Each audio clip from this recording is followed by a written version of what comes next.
Pernah nggak kamu ngerasa perut perih, ulu hati sesak, nafas pendek, dan rasanya semua makanan sulit untuk masuk?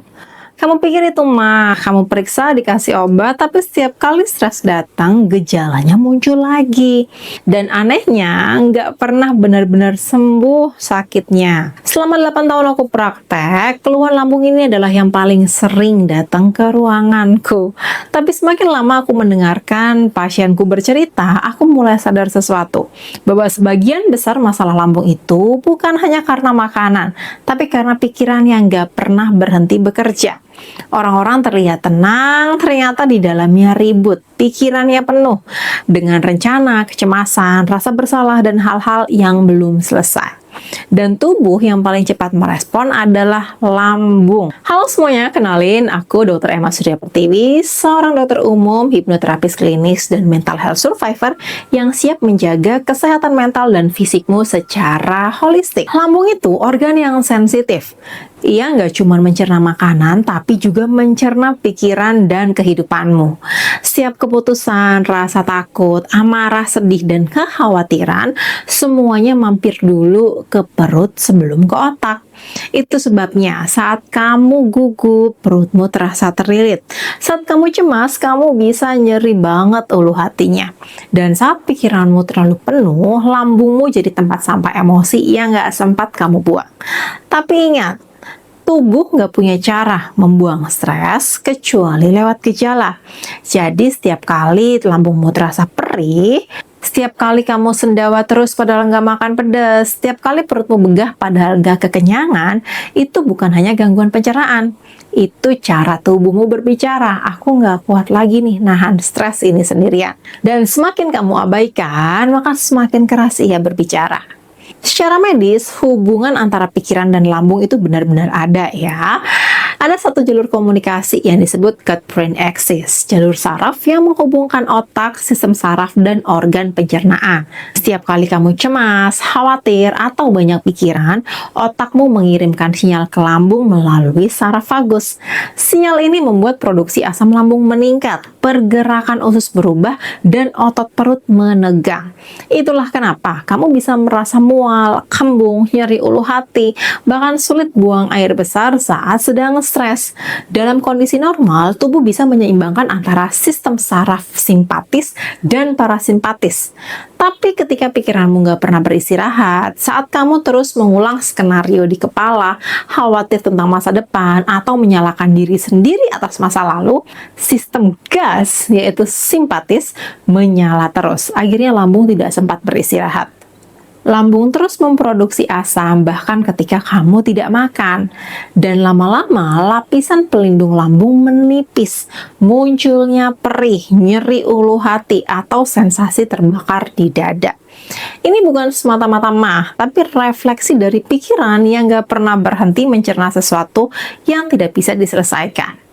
Banyak penelitian menunjukkan orang yang hidup di bawah stres emosional kronis memiliki resiko lebih tinggi untuk mengalami gastritis, GERD, bahkan sindrom iritasi usus. Bahkan dalam studi terbaru, aktivitas saraf di otak bagian emosional bisa langsung mempengaruhi fungsi usus besar dan lambung hanya dalam hitungan menit. Artinya, saat emosimu aktif, perutmu ikut berpikir. Jadi jangan heran kalau kamu kadang sulit membedakan mana lapar karena tubuh atau lapar karena pikiran yang sedang gelisah. Kadang kamu makan bukan karena butuh energi, tapi karena kamu ingin menenangkan diri. Kadang kamu juga nggak bisa makan bukan karena sakit, tapi karena pikiranmu sudah terlalu sesak untuk menampung semua rasa dalam pikiran. Lambung dan otak bekerja dalam irama yang sama. Saat otakmu terlalu cepat, lambungmu jadi ketinggalan. Saat otakmu penuh, lambungmu juga ikut menegang. Dan ketika keduanya tidak selaras, yang muncul bukan hanya gejala mah, tapi perasaan tidak nyaman tanpa sebab yang jelas. Kamu nggak tahu apa yang salah, tapi kamu tahu ada yang nggak tenang dalam pikiranmu. Ternyata 90% dari penonton videoku itu belum nge-subscribe. Boleh dong ya, bantu subscribe channel ini agar aku bisa semangat lagi membuat konten berkualitas untuk teman-teman. Dan kalau ada respon, boleh banget tulis di kolom komentar ya. Sekarang aku mau ajak kamu mengenali beberapa tanda bahwa lambungmu sedang menanggung beban pikiran terlalu banyak. Yang pertama, asam lambung naik saat kamu stres. Setiap kali kamu cemas, khawatir, atau merasa dikejar waktu, tubuhmu berpikir bahwa kamu sedang dalam bahaya. Otak langsung memerintahkan tubuh untuk siaga. Dan untuk meningkat, aliran darah bergeser ke otot dan sistem pencernaan dimatikan sementara. Tapi karena kamu tidak benar-benar berlari atau melawan, energi yang tertahan itu berubah jadi tekanan di lambung. Akibatnya asam lambung naik, ulu hati terasa panas, bahkan bisa sampai ke tenggorokan. Banyak orang yang datang dengan keluhan seperti ini di tengah tekanan kerja, tapi bilang cuman mah biasa. Padahal yang sebenarnya terjadi adalah lambungnya sedang ikut menanggung beban pikirannya yang tidak pernah berhenti bekerja, bahkan saat tubuh sudah istirahat dan rebahan. Yang kedua, lapar tapi begitu makan langsung mual. Ini tanda klasik bahwa sistem pencernaanmu tidak sinkron dengan pikiranmu. Saat kamu stres, lambung memproduksi asam berlebih, tapi menghentikan gerakannya. Jadi rasa lapar muncul, tapi ketika makanan masuk, lambung menolak karena belum siap untuk mencerna makanan. Orang modern sering mengalaminya, makan cepat di antara rapat, sambil balas chat, atau sambil mikir masalah yang belum selesai. Tubuh menerima makanan, tapi pikiran menolak untuk tenang. Akhirnya yang kamu dapat bukan energi, tapi mual, begah, dan perih. Lambung tidak hanya butuh nutrisi, tapi juga ketenangan saat menerima makanan. Karena makanan yang sehat pun bisa jadi racun kalau kamu makan dalam keadaan tegang. Yang ketiga, perut terasa keras, begah, atau nyeri saat stres. Saat kamu memendam emosi, entah itu marah, takut, atau kecewa, otot-otot di sekitar perutmu ikut mengeras tanpa kamu sadari. Itu sebabnya saat sedang banyak pikiran, kamu bisa merasa perutmu penuh, padahal belum makan.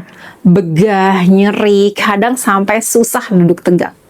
Secara biologis, hormon kortisol yang meningkat mengubah gerakan otot lambung dan usus.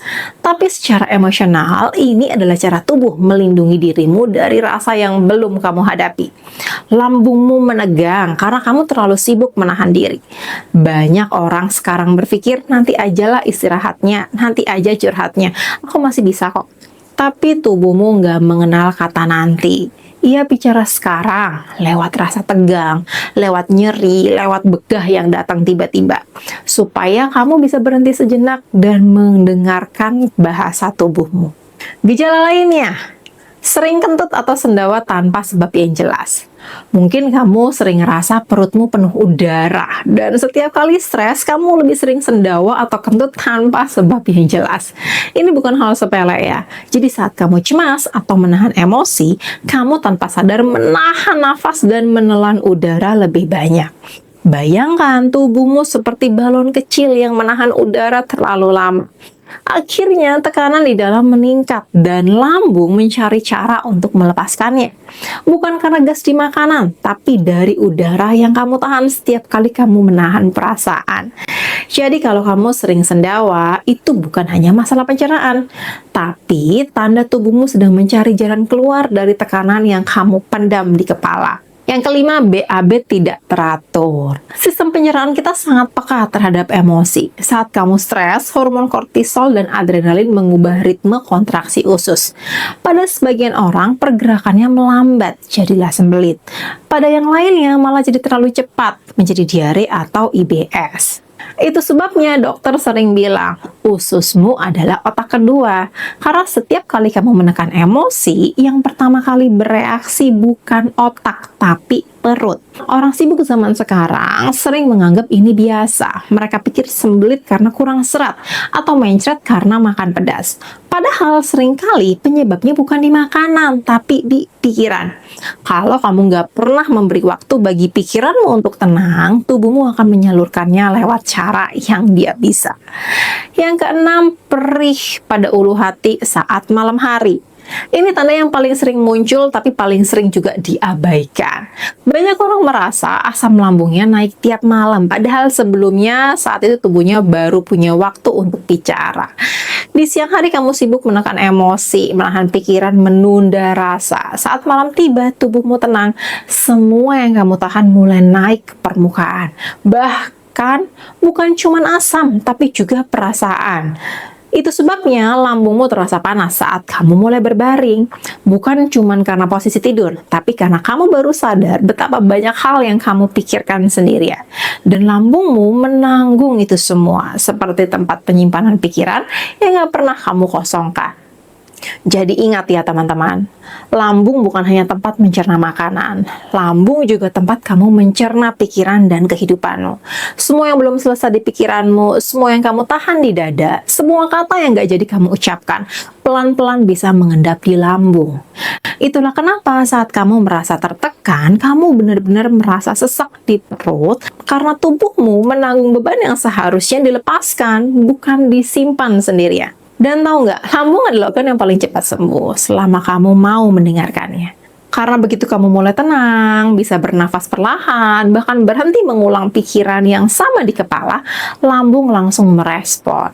Asam lambung turun, otot perut melemas, dan tubuhmu mulai merasa lega. Jadi kalau kamu sering ngerasa kena asam lambung, jangan buru-buru cari obat.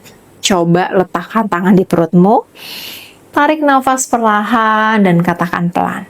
Maaf ya, aku terlalu banyak berpikir hari ini. Sekarang kamu boleh beristirahat. Aku mendengarkan kamu lambungku.